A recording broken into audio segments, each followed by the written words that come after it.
why they said that salt water kills red mangroves. But why is that? Why that happens? Stick around until the end. As you can see here, this is the red mangroves, this is white mangroves tree. And you see that the pods are broken off and rotten and dead. Now what killed that? Now people will say that salt water kills it. Well, what happens is that you remember Hurricane Dorian and Grand Bahama. They said that Hurricane Dorian destroyed a lot of the red mangroves and killed it. Now that happens, but what is the cause of it? Stick around until the end. Now, let's look at red mangoes. Red mangoes, they said salt water kills it, but what happened is red mangoes is a plant. It starts from a seed. Each plant is a propagule seed.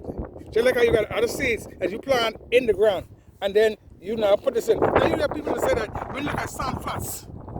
Look at sand flats. The wood we are on right now. The place is here.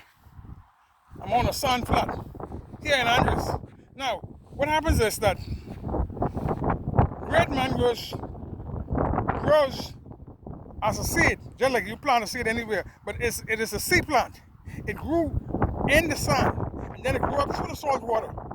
And then once it grew up through the salt water, it now lodged in here, in the sand. As you can see here on the sandbank, as I'm standing here, and as I'm looking, as you look around, you can see red mangoes, black mangoes, and everything. So they play a very important part in any development of a land.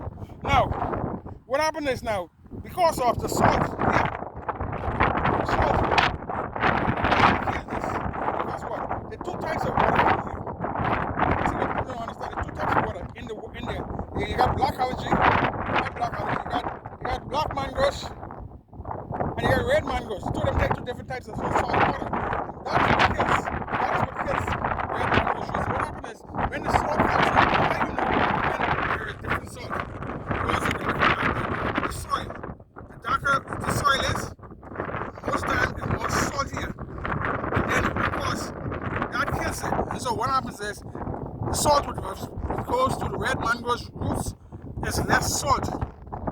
The black mangoes need more salt. So what happens is the salt, the red mangoes cannot take it. So eventually it dries out and it dies out. And as you can see here, this is an example. Then as the new shoots grow, as the new shoots grow, these ones dying out. Now you got some younger ones still being grown. Then you got also, here you see a lot of salt on it. Now, mangoes born in salt water because the shoots came through, right? Now I want to show you something. I'll pause this for a little while. Here we go again. Salt, see the salt here? Different types of salt. Different types, you see, turning black, turning brown. That tells you that they're more salted. This is more salty environment. And so red mangoes cannot take that much salt. And so once it gets covered too far in high salt, what normally would be grown for black mangoes, as you can see, red mangoes and black mangoes growing side by side. Yeah, right, side by side. Each one take different types of salt water. That sounds strange to a lot of people, but once you know the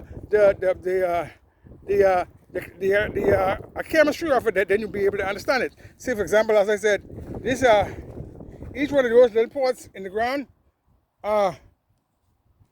these are propagules. These are the seeds of the mangoes. And once these drop in the ground, and as you can see here, when mangoes drop in the ground, they now will lay on the soil. See here? They will lay down here. And then once it happens, then they pick a root. And then once they pick a root, it stand up straight. Like these ones here. And then of course the root go deep in the ground. And then stand up straight. And then eventually as it get mature, as you can see here, all these here, see the roots here? See the root system? It hooks. So when I look at what people are talking about mangoes, they need to plant red mangoes so that they can stop sand erosion. No, don't need nothing. Now, something else as we're here. Let's look at something else. We see we got a lot of these little stuff here. Now people say the Bahama sand is built of what? Corals and so forth.